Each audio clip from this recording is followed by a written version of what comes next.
కార్తీక పురాణము 14వ అధ్యాయము. జనక మహారాజా, కార్తీక మాసంలో వృషోత్సర్గము చేయటం చాలా ప్రశస్తం. వృషోత్సర్గం అంటే ఎద్దును అచ్చువేసి ముద్రలు వేసి విడిచిపెట్టడం. ఇందువల్ల గోవులకు గర్భధాన సావకాశం కల్పించిన వారమై గోవులు మాతలై గోమాతలుగా సమస్తమైన వారిని బ్రోచుటకు మార్గదర్శక మహోత్సవం ఇది. రాజా, ఇందువల్ల గయ వద్ద శ్రాద్ధం పెట్టిన పుణ్యానికి 1000 రెట్లు పుణ్యం కలుగుతుంది. కార్తీక మాసంలో ఎద్దులను అచ్చువేసి విడిచిపెట్టినందువలన పుణ్యం పురుషార్థ పురుషార్థము ఫలించి మనకు ముక్తి మోక్షం సిద్ధిస్తుంది. పితృదేవతలకు సంతృప్తి కలిగి తరిస్తారు. ఉసిరికాయలను కార్తీక పౌర్ణమి నాడు దానం చేస్తే మోక్షం సిద్ధిస్తుంది. శివలింగాన్ని ఈ కార్తీక వ్రతం చేసే ముందు దానం చేస్తే 7 తరాల వారికి మోక్షప్రాప్తి కలుగుతుంది. వ్రత దీక్షితులకు మంచి ఫలితాలు కలుగుతాయి. మహారాజా, ఈ కార్తీక మాసంలో చేయకూడని పనులు చెబుతాను విను. కార్తీకంలో స్నానం చేయటం మానకూడదు. వేడి నీళ్ళ స్నానం చేయకూడదు. నూనె రాసుకొని తలంటు స్నానం తగదు. నువ్వులు దానం తీసుకోకూడదు. పగటి నిద్ర పనికిరాదు. సంస్కారహీనుని ఇంట, కులభ్రష్టుని ఇంట ఆహారం తినరాదు. విధవరాలి చేతి అన్నం తినరాదు. శ్రాద్ధ భోజనం తినరాదు. సూర్యచంద్ర గ్రహణ వేళల్లో భోజనం చెయ్యరాదు. ఏకాదశి రోజున భోజనం చెయ్యరాదు. పరాయి ఇంట భుజించరాదు. తిలాపిష్టము వెల్లుల్లి తినరాదు. ఎంగిలి తినరాదు. కంచు పాత్రలో అన్నం తినరాదు. దీపారాధనను చేయడం నిర్లక్ష్యం తగదు. దైవారాధకులను గేలి చేయరాదు. అంటే వాళ్ళని తమాషా పట్టించడం, ఆట పట్టించడం అవి చేయకూడదు. వ్రతాలు ఆరాధనలు చేసేవారిని చూసి వెటకారాలు ఆడరాదు. వేద శాస్త్రాలను ధర్మశాస్త్రాలను నిందించరాదు. ఈ నియమాలను పాటించిన వారికి మంచి జరుగుతుంది. వివిధ దానములు ఫలితము. వివిధ రకముల పండ్లు రుణ విముక్తిని కావిస్తాయి. ఉసిరి చక్రవర్తి పదవి వస్తుంది. దీపదానము కార్తీక పౌర్ణమి నాడు మనోవాక్కాయ కర్మల పాప విముక్తి మోక్షప్రాప్తి. లింగదానము శివలింగము దానం చేయుట పాపహరణ అత్యంత పుణ్యప్రాప్తి చక్రవర్తిత్వము. కార్తీక మాసంలో తినకూడనివి. ఈ కార్తీక మాసంలో చేయు వ్రతాచరణ అత్యంత పుణ్యప్రదము. మహోత్కృష్టమైన అనంత పుణ్యఫలప్రదమైన ఈ కార్తీక మాసంలో ఇతరులకు నిర్దేశించిన అన్నమును, పితృశేషాన్ని, ఆబ్దికాలకు తద్దినాలకు భోక్తగా వెళ్ళటం, నువ్వుల దానమును స్వీకరించటం, తినరానివి తినడం, ఈ 5ంటిని త్యజించాలి.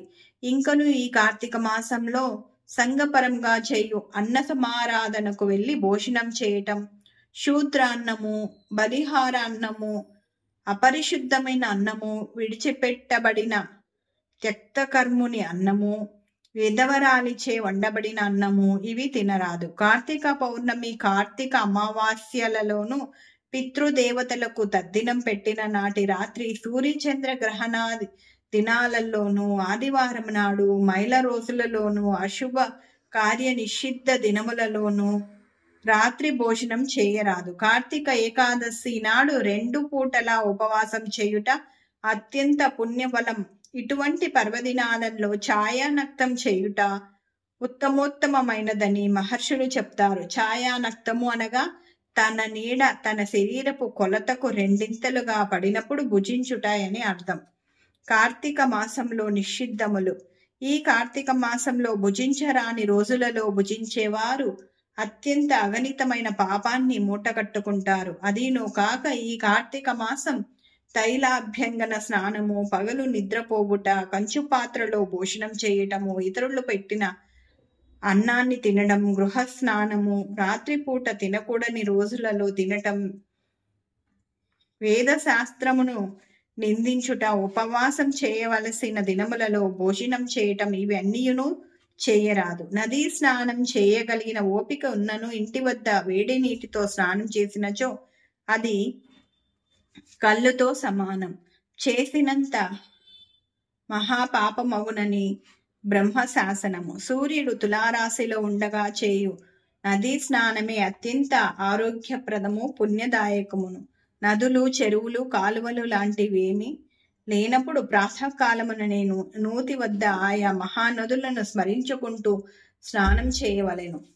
పైన చెప్పిన రీతిలో స్నానాధికాలు ఆచరించిన వారు చండాలపు జన్మనెత్తుదురని పురాణాలు చెప్తున్నాయి. అంతేకాక నరకములో శిక్షను అనుభవిస్తారు. ఆదిత్య హృదయమును పఠిస్తూ శ్రీమన్నారాయణుని ధ్యానిస్తూ ఆధ్యాత్మిక చింతనలో ఉన్నవారు సద్గతులను పొందెదరు. పగలు జీవన కార్యములన్నీ ముగించి సాయంత్రం సంధ్యా సమయంలో మరలా స్నానమాచరించి పూజా మందిరమందు ఈశ్వరుణ్ణి ప్రతిష్ఠించి దానిని పంచామృతాదులతోనూ ఫలోదకములతోనూ అభిషేకించి షోడశోపచార పూజ గావి. శివునికి షోడశోపచార పూజ విధి. ముందుగా శివుని ఆవాహనం చేయాలి. తర్వాత ఓం నమః శివాయ ధ్యానం సమర్పయామి పుష్పాక్షతలు. ఓం పార్వతీ వల్లభాయ నమః పాద్యం సమర్పయామి నీటి చుక్కలు. ఓం గౌరీ ప్రియాయ నమః ఆర్ఘ్యం సమర్పయామి నీరు. ఓం రుద్రాయ నమః ఆచమనీయం సమర్పయామి నీరు. ఓం శంభువే నమః స్నానం సమర్పయామి నీరు చల్లవలెను. మంత్రము చెప్పుకొనవలెను. ఈ మంత్రమును పఠించుచు నీటిని అభిషేకించుకోవలెను. తర్వాత ఓం దిగంబరాయ నమః వస్త్రం సమర్పయామి వస్త్రయుగ్మం. ఓం ఈశ్వరాయ నమః ఉపవీతం సమర్పయామి ఉపవీతము. ఓం శ్మశాన వాసినే నమః గంధం సమర్పయామి గంధం. ఓం కపాలధారిణే నమః అక్షతాన్ సమర్పయామి అక్షతలు. ఓం గంగాధరాయ నమః పుష్పం సమర్పయామి పుష్పాలు. ఓం త్రినేత్రాయ నమః ధూపమాగ్రాపయామి అగరవత్తులు లేక సాంబ్రాణి. ఓం సాంబశివాయ నమః దీపం సమర్పయామి ఆవు నేతితో ఒక ఒత్తి దీపాన్ని వెలిగించాలి. ఓం లోకరక్షకాయ నమః నైవేద్యం సమర్పయామి నైవేద్యం యథాశక్తిగా. ఓం ఊర్భువ స్వాహ తస్సత్ పితుర్వరేణ్యం భర్గో దేవస్య ధీమహి ధియో యో నః ప్రచోదయాత్ అనుకుంటూ పదార్థాలను చుట్టూ నీటిని చల్లుతూ ఓం ప్రాణాయ స్వాహ ఓం అపానాయ స్వాహ ఓం వ్యానాయ స్వాహ ఓం ఉదానాయ స్వాహ ఓం సమానాయ స్వాహ అంటూ నివేదించి ఓం మహాదేవాయ శివ శివ శివ శివ శివ శంభో ఏ స్వాహ అంటూ పదార్థముల పేర్లతో స్వాహ అంటూ నివేదించాలి. పిమ్మట అమృతమస్తు అమృతోపస్తరణ మసి ఋతం నత్వేన పరిశించామి ఉత్తర పోసానం సమర్పయామి అంటూ పదార్థాలకు కుడి ప్రక్కగా ఒక నీటి చుక్కను వదలవలెను. ఓం లోక సాక్షిని నమః తాంబూలం సమర్పయామి. ఓం భవనాయ నమః ప్రదక్షిణం సమర్పయామి. ఓం ఆదిపురుషాయ నమః నమస్కారాన్ని సమర్పయామి. ఈ విధముగా నెల పొడవునా షోడశోపచారాలతో గాని లేక ఈ కార్తీక మాసమందలి ప్రతిరోజు సహస్రనామాలతో పూజ గావించాలి. చివరగా మంత్రము పార్వతీ కాంత దేవేశ పద్మాచార్యాంగ్రీ పంకజ ఆర్ఘ్యం గృహాన్న దైత్యరే దత్తం ఛేదము పావతే. ఈ పై మంత్రం పఠిస్తూ అర్ఘ్యపాద్యాదులను సమర్పించాలి. తదనంతరము శక్తి కొలది దీపములను సమర్పించాలి. యథాశక్తి బ్రాహ్మణ సమేతముగా ఉపవాస వ్రతాన్ని ఆచరించేవాడు 100 వాజపేయ యజ్ఞాలు వెయ్యేసి సోమాశ్వమేధాలు చేసిన పుణ్యఫలాన్ని పొందగలడు. కార్తీక మాసమంతా ఉపవాస దీక్షాయుక్తముగా వ్రతాచరణ గావించినచో అగణిత పుణ్యఫలం సిద్ధిస్తుంది. అతని జన్మాంతర పాపములన్నీ నశించుటలో ఎట్టి సందేహము లేదు. కార్తీక చతుర్దశి నాడు పితృప్రీతిగా బ్రాహ్మణ సమారాధన. ఆనాడు ఔరసపుత్రుడు చేసే తిలతర్పణము వలన పితృలోకమంతా సంతృప్తి చెందుతుంది. నిష్ఠతో ఈ వ్రతాన్ని ఆచరించిన వారు మోక్షప్రాప్తి నొందగలరు. ఈ కార్తీక మాసమంతా కార్తీక పురాణమును చదివినా వినినా వారందరూ పాప విముక్తులై మోక్షార్హులు అవుతారు. స్కంద పురాణం మందలి 14వ అధ్యాయం సంపూర్ణం.